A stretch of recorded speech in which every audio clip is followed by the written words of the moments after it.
Bonjour chers auditeurs, ici Maë, l'animatrice du 10e balado de la polyvalente de l'Escale, mon secondaire, où des étudiants ont la chance d'interviewer des personnalités qui viennent nous parler de leur passage au secondaire. Pour cette 10e émission, mon invité est l'humoriste Jérémy Larouche.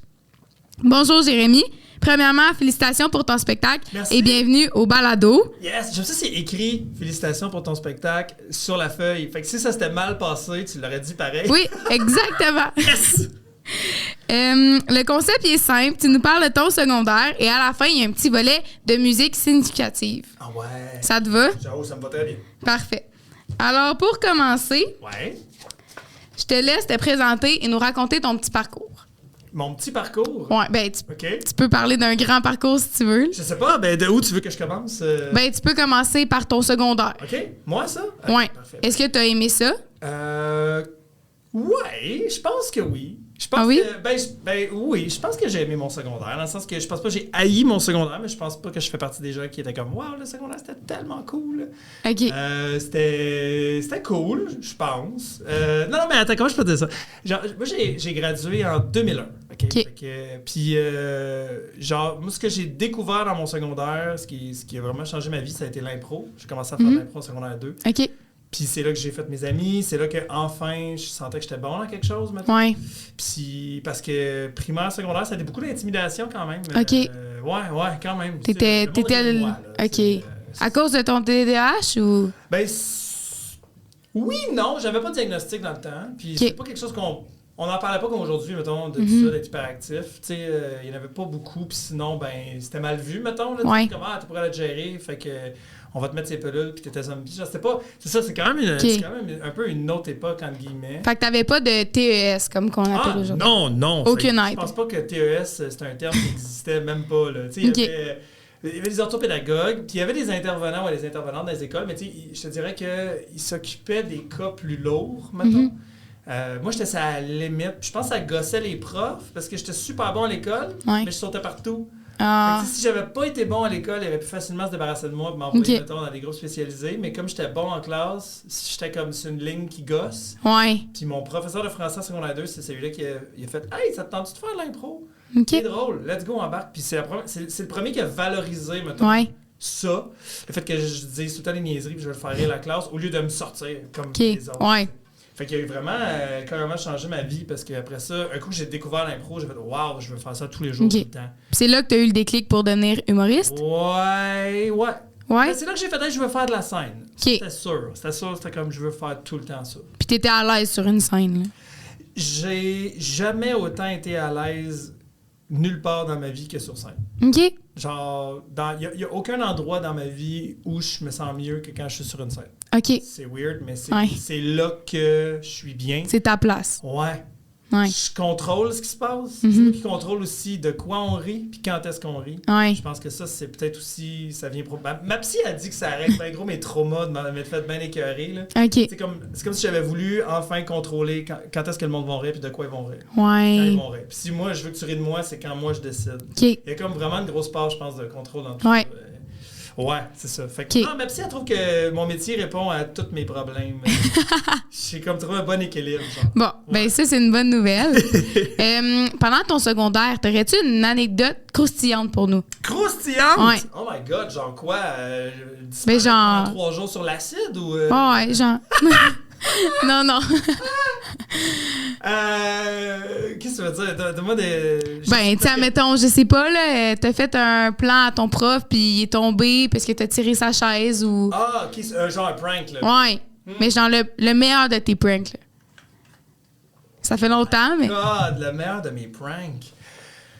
Le meilleur de mes pranks, ben c'est ça l'affaire, c'est que c'est un podcast scolaire. Je sais pas à quel point je peux parler de ça. C'est ça? Okay. Ben, au pire, on le coupera. Ah, au pire, vous le coupez? OK. Non, mais t'as un bon... j'ai... qu'est-ce que j'ai fait de pire? C'est parce que ça, là, je filtre. Parce que Ouais. je suis comme, ah ouais, non, ça, je peux pas raconter ça. Ben, je sais pas. Moi, je suis parti en appartement. C'est pas tant un prank, mais je suis parti en appartement en novembre de mon secondaire 5. OK, Ouais. quand même. Je suis parti en appartement. Ma copine était un peu plus vieille. Fait qu'elle était comme déjà au cégep. Fait que Ouais. moi, tu sais, je sortais avec elle, puis elle avait un appartement dans le centre-ville à Montréal. Fait à partir du mois de novembre, j'étais allé habiter avec elle parce que sa coloc était comme partie dans la nuit, fâchée avec son chum et tout. Fait que la fin de mon secondaire, j'étais vraiment dans une vie déjà adulte. J'habitais dans le centre-ville de Montréal, puis j'allais à l'école secondaire de Pointe-aux-Trembles, qui est complètement au bout de l'île, qui est comme à 45 minutes, même plus que ça. À genre 1h30 de transport en commun. Là. J'ai fini mon secondaire comme ça. Fait que, tu sais, c'était quand même drôle de... Tu pourras pas appeler mes parents. Ouais, parce que j'habite plus chez mes parents. Tu pourras pas... Il y avait comme une espèce de liberté... Puis ça m'a beaucoup responsabilisé parce que je travaillais aussi temps plein, genre. J'allais à l'école à 3h30. Après ça, j'embarquais dans l'autobus jusqu'au métro en Arrive-au-Grand, complètement au bout du métro. Puis après ça, j'allais jusqu'au métro Mont-Royal, dans le centre-ville. Puis je commençais à travailler à 5h. Je faisais le close chez Subway, au métro Mont-Royal, en face. Puis genre du lundi au vendredi, là. Je travaillais le soir au Subway. Puis t'étais pas brûlé? Puis, quand t'as un TDAH puis que t'as 17 ans, t'es indestructible. Ah ouais? L'énergie à l'infini. Ça a été long avant que je sache que j'avais un trouble d'hyperactivité. Fait que les hyperactifs, notre avantage, c'est ça, c'est que plus on est fatigué, plus on a d'énergie, plus on a d'électricité. C'est ça. Jusqu'en vieillissant, à un moment donné, ton corps, il shut down, puis il t'abandonne, puis tu tombes malade. Mais comme à 17 ans, t'es immourable, là, tu sais. Ah ouais? Oh, carrément. Moi, Fait que la fin de mon secondaire, ça a été ça. Okay. Fait qu'il y avait quand même quelque chose là-dedans de super... comment je peux dire? Ça m'émancipait. Genre, j'étais libéré. C'était... Ah, yes! Fait que ça, c'était vraiment le fun. Je me sentais bien. Puis après ça, je suis rentré au cégep. Puis, tu sais, comme il y a quelque chose de...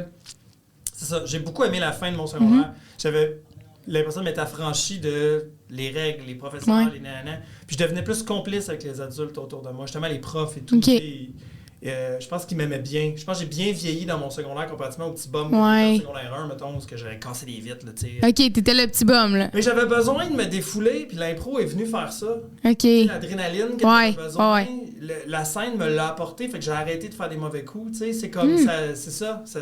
Un a remplacé l'autre, puis c'était vraiment plus valorisant, puis c'était plus constructif aussi, je pense, que juste d'aller faire du vandalisme partout. Fait qu'est-ce que tu dirais que ton prof de français qui t'a appris l'impro, si on veut le dire de même, c'est le meilleur prof que t'as eu? Oui. Non, mais ce gars-là, il sait, là. Il sait, Christian Urbain, on le salue. Là, oui. C'est comme les professeurs, tout le monde a un prof ou une prof à un moment donné qui a été significatif au meilleur moment, qui t'a dit l'affaire que t'avais besoin d'entendre. Puis c'est fou comment ce métier-là est important. Genre,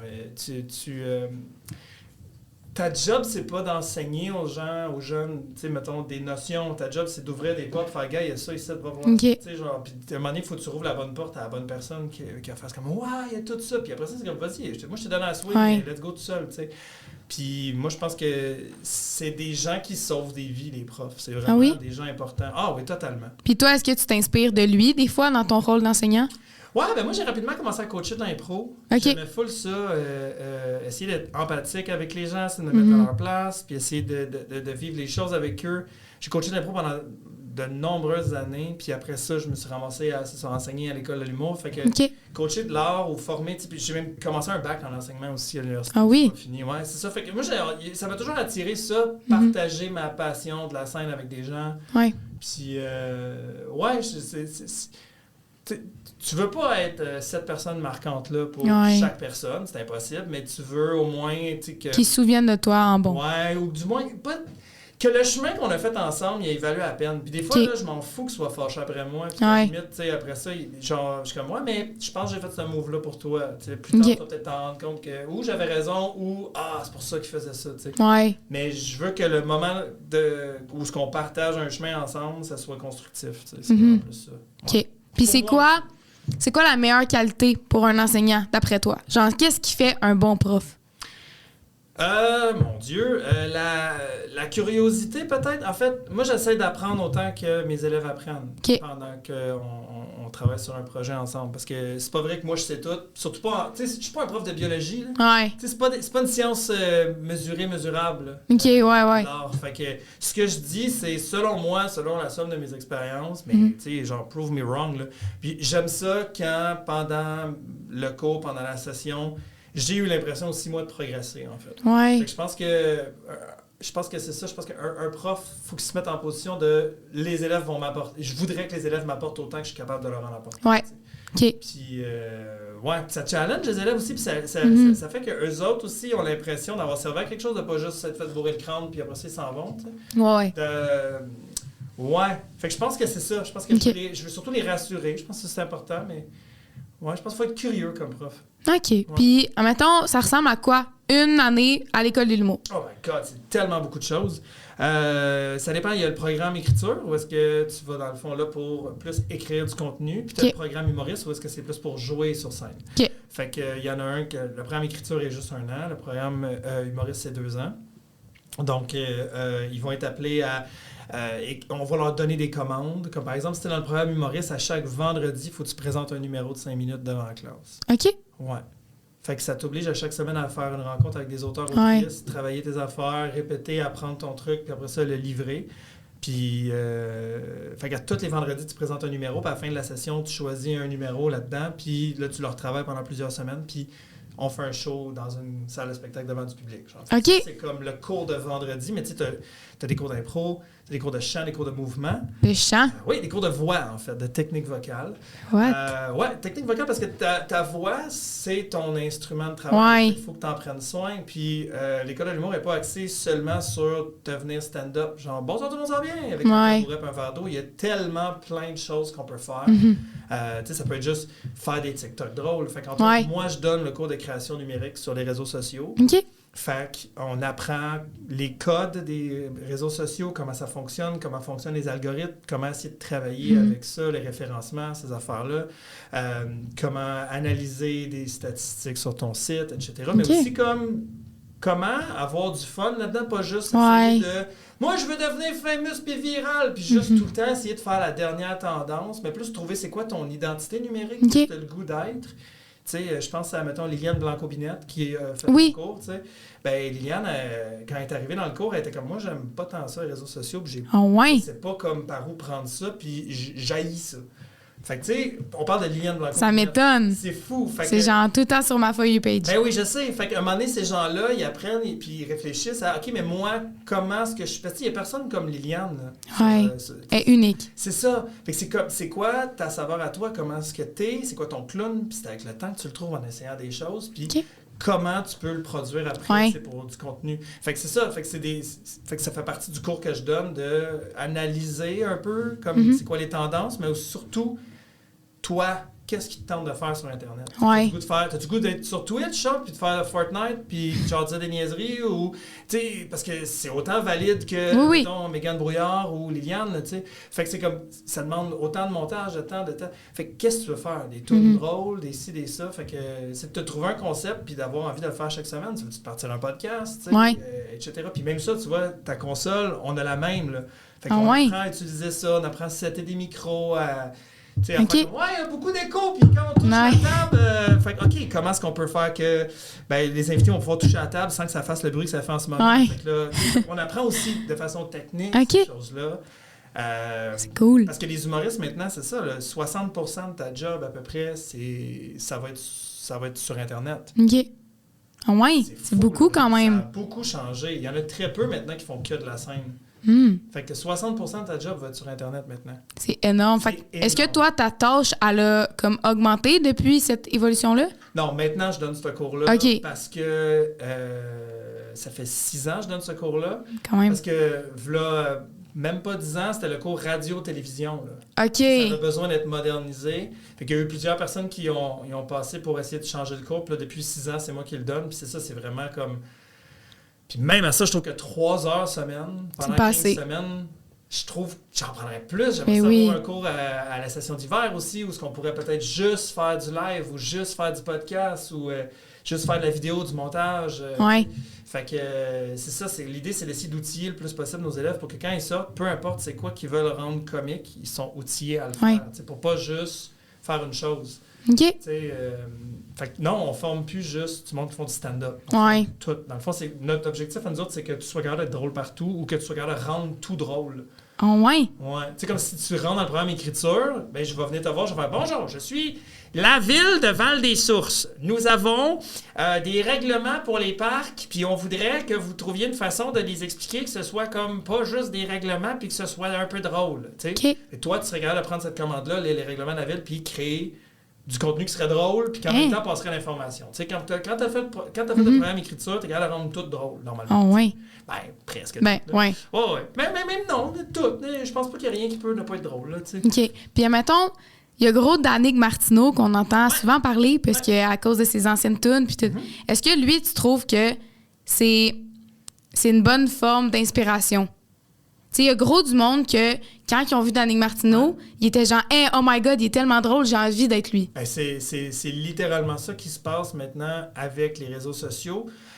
Surtout, je te dirais, depuis l'avènement de Vine puis des stories avec Snapchat, quand Snapchat a vraiment bump, là, les stories sont venues amener la dimension qu'on n'avait pas vue avant, c'est-à-dire les gens, les vedettes internationales se filment eux-mêmes avec leur téléphone, pas maquillés chez eux. Il n'y a pas de filtre, il n'y a pas de montage. C'est pas la télévision que, tu sais, ça fait 45 minutes, tu es dans la coiffeur maquillage, arrangé, puis on va le reprendre, puis tout le monde parle bien parce qu'on coupe, on fait du montage.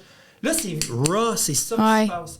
Ça, ce que c'est venu créer, c'est qu'on a eu un accès complètement direct avec les artistes. On a l'impression d'être chez eux, avec eux. Fait que là, on locked in avec ces gens-là. Fait qu'effectivement, dans le cas de Danick, on a l'impression que c'est notre ami, on le connaît. On le connaît, puis comme c'est pas placé, monté, ces gens-là ont l'air accessibles.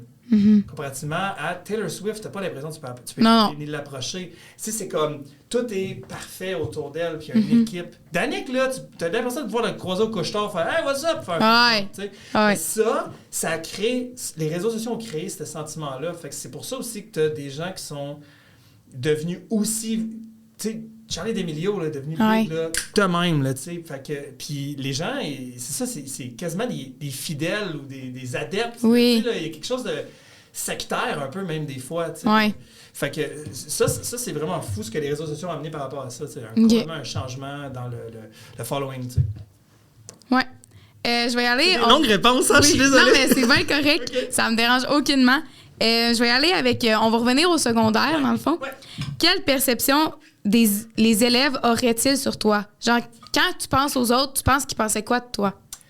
Oh my God! Je pense qu'ils me trouvaient weird. Okay. Je pense que rapidement, j'ai embrassé ça. J'ai fait « Ah ouais, vous voulez me trouver weird? Vous allez me trouver weird en salle. » Oh ouais? Ouais. Fait que là, moi, j'étais très punk, les cheveux bleus, gros pantalon cargo, les à chaîne. Crème, OK. Wow! Puis j'étais comme, ah ouais, moi je m'habillais à friperie, là. C'était pas cool, là. Moi, j'avais du linge de friperie, j'avais des chiennes de travail. Tu t'en foutais, là? Ben, je trouvais ça drôle. Tu sais, j'avais une chemise avec une cravate puis un veston, mais tout dépareillé, un brun, un orange, un vert. Même au cégep, je m'habillais de même, puis j'étais comme, quoi, j'étais en habit. J'aimais ça comme confronté. Au moment donné, j'étais venu avec une robe à l'école, puis tout le monde était comme, si tu fais, je suis comme, c'est un vêtement, c'est quoi ton crise de problème? Genre, ah ouais? Ouais, j'étais t'aimais ça controversé, là. Ouais, j'aimais ça choquer, j'aimais ça, je trouvais ça le fun de gosser le monde. Fait que je pense qu'il y a des gens qui trouvaient ça cool, je pense qu'il y a des gens qui trouvaient ça weird. Ouais. Mais je pense que dans l'ensemble, mettons, ma cohorte de finissants, dans l'ensemble, au moins la moitié m'aimait bien. Là, ah oui, OK. Wow, puis que t'étais comique, ça l'aidait. Ouais, c'est ça. Je parlais pas à tout le monde. Je pense que j'avais gagné, tu sais, toutes les espèces de prix bizarres là, au bal. Là. J'avais gagné le petit comique de la promotion. Là. OK. Il m'a donné un petit micro en plastique Dolorama. Là. Quand même. Ouais. Bon, ben ça, c'est le fun. Ouais, non, c'est cool. Tu sais, je pense pas que personne de ma cohorte, quand j'ai écrit radio secondaire, s'ils voient ce que je fais aujourd'hui, je pense que personne n'est étonné. Là, OK. Tout le monde fait comme, ah ben oui. Tu sais. Ah ouais? Si j'étais devenu comptable, le monde se serait posé des questions. Là. Oui. Mais tu sais, mettons que, je sais pas, dans un de tes shows, tu croises quelqu'un de ton secondaire. Puis là, il vient de parler après. Ouais. Comment tu réagisserais, genre? Ben, je suis tout le temps content, ça arrive des fois. Des gens qui viennent me voir font « Hey, tu te souviens-tu? » Puis je suis comme « Attends, wow. » Puis c'est loin, là, 2000 ans quand même. Oui. Fait que, mais je trouve ça tout le temps cool. Puis là, on s'échange, puis des fois, ben, tu sais, il y a quand même beaucoup de monde que tu revois, que ce soit sur Facebook ou whatever, tu sais, tu parles pas 100% contact avec les gens, mais des fois, c'est drôle de revoir des gens secondaires qui ont changé. C'est le fun aussi, des fois, de voir les gens qui étaient si cool puis qui sont devenus poches. Sont devenus vraiment, t'es comme, ah, wow, toi, t'étais le gars le plus cool à l'école. T'es rendu loser. Ouais. OK. C'est quand même un petit peu le fun. Ouais. Des fois. Mais tu sais, c'était sûrement eux qui t'attaquaient en secondaire 1 puis 2. Ouais. Fait que ça t'apporte un peu de gratitude en te disant, ben moi, j'ai mieux réussi que toi, au final. Non. Je suis pas cette personne-là. Dans le sens que moi, je souhaite que les gens y aillent bien, puis je leur souhaite d'être heureux. Là. J'ai vraiment... Non. Il n'y a pas de compétition. Okay. C'est juste qu'il y a quelque chose de le fun dans, mettons, cette personne-là. Tu sais, moi, je faisais ça. C'est comme Sweet Revenge. Je sais pas comment dire ça, mais il y a quelque chose de le fun dans le... Cette personne-là t'a pilé sa tête, puis elle était donc cool, puis finalement, tu sais... On se rend compte qu'elle n'était pas si cool que ça, elle était juste méchante, puis le monde avait peur, mais elle était populaire, tu sais. Ouais. C'était un peu ça. Là, moi, j'étais clairement pas dans la gang football cool. Là, si on était dans Stranger Things, là, je serais dans la gang de petits gars du rugby club. Là, clairement. Je serais dans ce gang-là de weirdo qui joue à Donjon Dragon. Là. Quand même. Fait qu'il y a quelque chose de cool quand on vieillit, on pense à d'autres choses. Des fois, tu recroises du monde, tu fais comme pourquoi on s'est pas tenu ensemble? On s'entendait bien, mais je sais pas, le secondaire, c'est bizarre pour ça, là, des petits sous-groupes de je pourrais pas parler à eux autres parce que je me suis déjà chicané une fois en 6e année. À un moment donné, il est temps que ça finisse, le secondaire. Puis tu recroises le monde plus tard, t'es comme c'est donc bien cool, le monde a bien changé. Puis des fois, c'est ça. Des fois, les gens qui étaient de moi et qui étaient pas fins, tu fais who's laughing now? C'est correct. Mais c'est pas encore là. C'est pas méchant. Non. Tu le fais à la rigolade. Non, c'est ça. Okay. Oui. Puis c'est drôle de voir comment tu sais, les deux gars avec qui je me tenais, quand on faisait plein de mauvais coups, on était des petits bums en secondaire 1 avant que je rentre dans l'impro. Eux autres, ils ont arrêté de se tenir avec moi parce que je faisais de l'impro puis ils trouvaient ça con. Puis aujourd'hui, c'est ça, il y en a un qui est mort, l'autre est en prison. Fait que tu sais, c'est quand même... C'est ça. C'est quand même c'était pas des bonnes fréquentations, ces deux gars-là. Puis, admettons, en impro, est-ce que tu as des amis que tu as encore gardés à ce jour? Ah oui, à ce jour, oui. OK. Puis est-ce que c'est avec eux que tu fais du hockey? Du hockey? Je me suis fait parler de ça, mais je pense qu'ils m'ont peut-être prank. Qui ça? Ben, le monsieur que tu as vu tantôt. Moi, je il m'a dit, il fait du hockey. Je sais pas patiner. Bon. Je connais rien au hockey. Fait que je pense que tu t'es fait prank, mais ça se peut. Je joue au hockey. Je sais pas d'où ça sort. OK. Non. D'accord, ben c'est bien correct. C'est pas grave. Mais d'abord, avec les gens de l'impro, est-ce que tu en fais encore? Est-ce que tu pratiques encore ça avec eux? Dans les gens avec qui je faisais de l'impro secondaire, ils en font toutes pratiquement plus. Il reste une personne. Ouais, il reste Marla. À part Marla, ils en ont fait, ou des fois ils vont faire des petits trucs, mais plus vraiment. Il reste une personne seulement de ma gang avec qui je fais de la Il y en a beaucoup là-dedans que je vois encore, ou que des fois c'est drôle parce que leurs enfants font de l'impro maintenant, là, secondaire. Fait que là, tu sais, on les a comme croisés, c'est un peu cute. Fait que, mais il y en a beaucoup là-dedans que je vois encore sur une base quand même régulière, ou du moins genre, on se voit à nos fêtes, ou on se côtoie encore beaucoup. OK. Fait que ça, c'est le fun. Ça t'a vraiment ouvert beaucoup de portes, l'impro. Ben, c'était ma gang. C'est ma gang de secondaire. Ta gang de secondaire, c'est peut-être pas les gens avec qui tu vas faire ta vie après, mais il y en a là-dedans que tu gardes encore proche un peu. OK. Avec Jeunes pour rire sur tout.tv, tu donnes des trucs aux jeunes pour réussir en humour. Quelle qualité ça prend pour entrer à l'école de l'humour sans être drôle? Hey, ça, c'est triste. C'est plus sur tout.tv. Il y a une licence de 3 ans, puis c'est expiré. Les vidéos sont plus disponibles. Ça me brise le cœur. D'ailleurs, ça doit. À tout.tv puis demander à ce qu'ils remettent en ligne. OK, on va essayer. En fait, OK. Si tu veux faire de l'humour, moi, je te dirais souvent, surtout si t'es au secondaire, ta meilleure porte d'entrée pour apprendre, c'est faire de l'impro. OK. Parce que ce que tu vas vouloir aller chercher, c'est des réactions de la foule, souvent des rires. Puis tu vas apprendre à l'oreille à jouer un peu. Il y a des techniques que tu vas développer. Puis quand tu vas arriver à l'école de l'humour, quand tu vas prendre un cours à l'école de l'humour, tu vas faire oui, OK, comme ça. Fait que tu vas comme. Une règle de 3. Ben oui, c'est simple. Je nomme 2 affaires, puis la troisième n'a pas rapport, puis ils vont rire parce que ça n'a pas rapport. Tu vas comme comprendre un peu les patterns que tu faisais déjà d'emblée toi-même. Après ça, moi, ce que je suggère aux gens, c'est moindrement que tu veux, il y a des cours de soir qui se donnent à l'École nationale de l'humour, même pour les 16 ans et plus.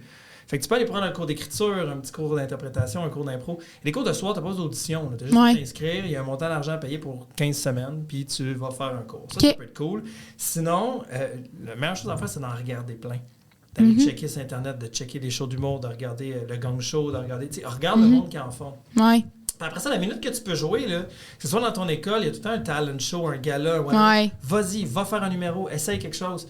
Après ça, tu sais, comme moindrement qu'il y a des opportunités, des fois, ça se peut, mais il n'y en a pas beaucoup pour les personnes mineures, mais aussitôt tu peux aller jouer dans un open mic ou whatever, vas-y, va te casser la gueule, va essayer. Parce que le plus que tu essayes, le plus tu te pètes la gueule, le plus que tu sais quoi pas faire. OK. Tu sais, t'apprends plus en faisant des erreurs, puis en faisant non, ça c'est pas bon, qu'en réussissant tout le temps. Parce que la minute que tu te plantes après ça, tu fais voyons pourquoi. Tu sais. Fait que c'est vraiment d'en faire. Ouais, c'est ça, ce serait ça. Pratiquer le plus possible. Ouais, ou d'être avec des amis, de s'asseoir puis d'écouter un épisode de genre, je sais pas, Friends ou whatever, quelque chose comme qui se veut drôle. Puis après chaque joke, faire une pause, mettons, pourquoi c'est drôle? Qu'est-ce qui était drôle? Évaluer. Qu'est-ce qui était drôle dans cette phrase-là? Pourquoi on a ri? Parce qu'il a dit ça, puis finalement, il voulait dire le contraire. Cool, OK. C'est niaiseux, mais juste d'essayer de l'analyser comme ça peut être vraiment... puis allez voir de l'impro. C'est ça. Même si c'est pas bon, c'est encore mieux. Allez voir du monde qui sont pas bons, C'est la meilleure chose à faire. Ah ouais? Ouais, parce que tu fais « Hey, j'aurais été meilleur ». Ah ouais, Puis là, ça peut te motiver à essayer. Ouais. Ouais. Je comprends qu'est-ce que tu veux dire. Moi, dire. je l'aurais fait comme ça. Regardez des mauvais films. C'est bon de regarder des affaires qui sont poches parce que ça te fait analyser qu'est-ce que c'est. Ah. Tu fais « Ah, moi, j'aurais fait ça comme ça. Ouais. » Puis ça, là, t'apprends full. Fait que des fois, les gens, ils disent « Ah, pour faire du cinéma, il faut avoir vu beaucoup de films. » Regarde plein de mauvais films. Tous des films que tout le monde dit que c'est de la merde, écoute-les. Puis pose-toi la question pourquoi c'est poche. OK. C'est quand même vraiment intéressant. Ouais. J'aurais pas pensé. Ah, 100%. Puis plus que tu vas voir de monde poche, genre, plus que ça va peut-être te motiver à faire « Ah ben si lui fait ça ou si elle a fait ça, moi aussi, je suis capable. » Mais oui. Tu sais, c'est niaiseux de même. Là. Si aujourd'hui qui m'ont trouvé poche, là, ben j'espère que c'était le coup de pied dans le cul qui avait besoin de faire comme « Hey, si lui est capable de faire un show dans mon école, moi aussi, je suis capable. » Mais oui. Ça, là, c'est parfait. Là. OK. C'est qu'est-ce que tu cherches en tant que prof? Quelqu'un qui est capable de... Ah, moi aussi, je suis capable. Ouais, ça va les valoriser, tu sais. OK. Ouais. T'es pas obligé de juste regarder ce qui est le meilleur, c'est ça. Ouais. Puis est-ce que, des fois, tu peux aller voir d'autres humoristes puis t'inspirer de eux ou ça se fait pas? Genre, tu peux pas prendre une joke puis la modifier à ta manière. Non, ça se fait pas. Tu peux pas prendre les jokes des autres. Mais non, c'est comme une chanson, tu vas pas prendre la chanson de quelqu'un d'autre. Ouais, OK. Sauf si, mettons, c'est un remix ou, tu sais, des Daft Punk vont faire du sampling, ils vont prendre des échantillons puis ils vont les passer à l'envers, etc. Ça se peut. Mais en humour, tu sais, faut que tu écrives tes jokes. Tu sais, comme tantôt, là, je fais des questions à fin de show, puis il y a quelqu'un qui m'a dit crier « C'est quoi ton meilleur one-liner? » J'ai pas vraiment ça, du one-liner. Puis sinon, ceux que j'ai sont trash un peu. Ouais. Je fais pas tant de liner, fait que j'étais comme un peu fourré. Fait que, tu sais, mais j'en ai plein en tête, mais c'est même pas de moi, tu sais. Ouais, OK. Fait que j'étais comme « Ah non, j'ai fait une devinette vraiment pas, j'ai dû me faire le pire à la place. » Mais il y a quelque chose de ouais, c'est cool de s'inspirer, mais 100%, il faut t'écrire tes jokes. Là. Okay. Tu peux pas faire les jokes des autres. Ouais, puis... C'est pas de même que ça marche. Admettons, peut-être à l'école de l'humour, vous voyez pas vraiment ça, mais il y a des humoristes qui vont par comme la colère. Genre, ils se fâchent après un sujet, puis ça fait un gag. Ah oui? Est-ce que ça, faut que ça vienne de la personne ou toi, tu peux lui apprendre à faire ça? Ben, il y a plusieurs techniques d'écriture. Là. Il y a, mettons, Comedy Bible, là, ça fait longtemps que ça a été écrit, mais c'est quand même une bonne façon de structurer comment t'écris. C'est littéralement un livre là, qui s'appelle Comedy Bible. Puis là-dedans, mon Dieu, ça fait longtemps que j'ai lu ça, mais la fille a fait, mettons, quand tu veux parler d'un sujet, mettons, on veut parler des tasses. On a des tasses en avant de nous autres. Okay. Des tasses à café. Ben, tu y vas avec, tu prends une feuille, puis tu écris ce que je comprends pas des tasses à café, ce que j'aime des tasses à café, ce qui est stupide à propos des tasses à café, ce qui me fait peur des tasses à café, puis ce que jaillit des tasses à café. Okay. Puis là, tu peux faire comme ce que jaillit des tasses à café, c'est que mes doigts rentrent jamais dans le truc à côté. Ça, ce que jaillit des tasses à café, c'est comme, tu sais, puis là, etc. Ouais. Puis là, t'écris juste comme. Fait que c'est comme des angles. Okay. Là, je vais te parler des tasses à café. Moi, je fais, hey, ça gosse les tasses à café. Tu sais, il y a tout le temps dans la. Puis là, tu fais quelque chose qui t'énerve. Tu sais, fait que c'est comme une façon d'aller creuser ton sujet au lieu de juste faire, mettons, les tasses à café sont là, elles sont en porcelaine. Ouais, okay. En même temps, ça peut être drôle. Qu'est-ce qui te fait peur des tasses à café? C'est quand même drôle comme idée, ça. Fait que tu sais, de commencer à. Ça gosse les tasses à café, il y a ci, il y a ça. Puis moi, j'ai peur des tasses à café. C'est quoi? C'est vraiment une drôle de prémisse. Puis tu pars là-dessus, puis on fait, oh mon Dieu, c'est bien drôle. Ah ouais, j'avais jamais vu ça de même, c'est vrai, tu sais. OK. Avec la colère, si toi t'es fâché après un sujet puis que le public est fâché avec toi, ben ça fait du bien, c'est satisfaisant parce qu'on est comme let's go! Tandis que si toi t'es fâché à propos d'un sujet puis que le public est pas fâché à propos du sujet, ils vont faire comme on est bien fâché pour rien. Il faut aussi que tu mettes le monde dans ta. Fait que les émotions comme ça, c'est des locomotives émotionnelles pour aller chercher le public. Mais il faut tout le temps que tu sois avec eux. Ou si t'es contre eux, il faut qu'on le sache que t'es contre eux. Il faut que tu leur démontres. Ben, c'est une collaboration, c'est ça. Exact. OK. Ouais. Fait que je vais y aller avec des petites questions en rafale. Quel était... non, désolé. Ton humoriste préféré? Ça, c'est dur. Parce que j'en aime plein pour plein de raisons différentes. OK. Au Québec, une personne que je ne m'étonne jamais de voir sur scène, puis mon Dieu, qu'elle me ferait, c'est Corinne Côté. OK. Ouais. Bon. Parce qu'elle se choque après des affaires. Sa façon d'écrire, elle va parler d'un sujet, puis elle va faire 10 minutes sur ce sujet-là. OK. 10 minutes sur la coriandre. Puis elle est fâchée après ça, mettons. Puis c'est drôle. C'est drôle. Elle va prendre un sujet, puis elle va tout faire les jokes imaginables sur ce sujet-là. Quand même. Ça me fascine son écriture, j'aime vraiment ça. OK. Ouais. Ton groupe de musique préféré? C'est épouvantable de me demander ça. Il y en a tellement. OK. En ce moment, OK, on est là en ce moment. En ce moment. Ouais. Parce que je te dirais, le band que je veux voir sur scène, absolument, c'est Rolling Stones, parce qu'il en reste juste 83 ans. Là, Ouais. Keith puis Mick. Fait que tu sais, mettons, parce que s'ils font un show, c'est sûr, c'est le dernier. Ouais. Mais sinon, en ce moment, je suis parti sur un petit délire, là. J'écoute beaucoup. Ouais, OK, ça va aller dans tous les sens, je m'excuse. Je veux l'épeler comme il faut, j'ai ouvert mon Spotify. Gustav Holst, OK? H-O-L-S-T. Holst. C'est un compositeur anglais qui a vécu pendant au tournant du siècle, fin 1800, début 1900, et il a composé Les Planètes, qui est c'est de la musique classique. Là. Chaque planète a comme sa symphonie, si tu veux, sa mélodie, sa tune. Puis c'est ce qui a, entre autres, influencé beaucoup John Williams, la musique de Star Wars. OK, oui. Gustav Holst, en ce moment, je suis vraiment là-dessus. J'écoute ça. Mais, tu sais, je veux dire, sinon, genre, le dernier album de Big Flo, Ali, il est fucked up. Là. OK. C'est dans tous les sens. T'écoutes de tout. Ouais, mais ces temps-ci, c'est ça. C'est Gustav Holst. Fouille-moi pourquoi, je suis parti là-dessus. D'accord, ben c'est correct. Ton sport préféré? Aucun! Ah ouais? T'es pas un sportif, non, tu t'aimes pas ça? Non! Ça te fait chier? Ouais. OK. J'aime pas le sport. C'est correct. Ta matière préférée à l'école? Ben, je pense que c'est le français. OK. Ouais. Puis est-ce que c'était avant que tu découvres le prof qui t'a... Oui. Oui? Non. Ah! C'était raconter des histoires. Tu sais, comme histoire et français, c'est vraiment les deux cours que j'aimais le plus. Géographie aussi. Mais c'était comme... C'est parce qu'on était dans le rêve, dans c'était très imagé, mettons, l'histoire. Puis en français, c'est lire des livres, écrire. Écrire, j'aimais full ça. J'avais comme... C'est ça. Puis j'adorais les cours d'art aussi, tu sais. Comme dessiner une bande dessinée là, quand j'étais au secondaire aussi. Là, OK, quand même. Quelque part dans un tiroir chez nous. Il y a quelque chose de raconter que j'ai toujours aimé. Fait que l'histoire puis le français, tu sais, puis même l'art plastique, mettons, j'avais pas de cours d'art drame, moi, au secondaire. OK. Fait que tout ça, ça rentrait dans tout ce qui permettait de raconter une histoire, j'aimais full ça. OK. Ouais. Ton film préféré à part Harry Potter et Star Wars? Ah! Mon film préféré. Ben, la trilogie Seigneur des Anneaux version longue, là. C'est vraiment ça, là. Je pense que c'est vraiment ça. Ah ouais? Mais moi, je réécoute souvent des films que j'ai déjà vus, genre. OK. Je suis un peu plate, je réécoute les mêmes affaires. Ben, t'as le droit. Last Action Hero avec Arnold Schwarzenegger est un film que je trouve qu'on ne parle pas assez. OK. C'est l'histoire de Arnold qui joue lui-même. Puis c'est un petit gars qui gagne un billet magique, puis il va voir un film de Arnold. OK. Puis le billet magique fait que le petit gars rentre dans le film. Puis là, dans le film, c'est le personnage. Fait que il dit, on est dans un film. Puis là, Arnold est comme, non, tu dis n'importe quoi. Puis là, oui. Puis là, en tout cas, c'est super méta. Puis le méchant du film sort du film en volant le billet du petit gars. Puis ça en va tuer du monde pour vrai. OK. Il capote parce que c'est bien plus cool de tuer du monde pour vrai. Fait que là, Arnold du film sort avec le petit gars pour essayer de rattraper le méchant. Mais là, d'habitude, il prend juste son gun puis il tire puis il pogne tout le monde. Mais là, il s'est pas visé dans la vraie vie. Il donne un coup de poing pour péter une fenêtre de char, ça lui fait mal. C'est vraiment... C'est vraiment pété comme film. J'ai adoré ça. Puis c'est comme... Je trouve qu'on parle pas assez de ce film-là. C'est une bonne comédie qui questionne le film d'action. Genre. Ouais, c'est un très bon film. Fait qu'on va y aller avec le volet chanson. Ouais. Quelle chanson représente ton secondaire? Linoleum de NoFX. OK, quand même. Ouais. OK.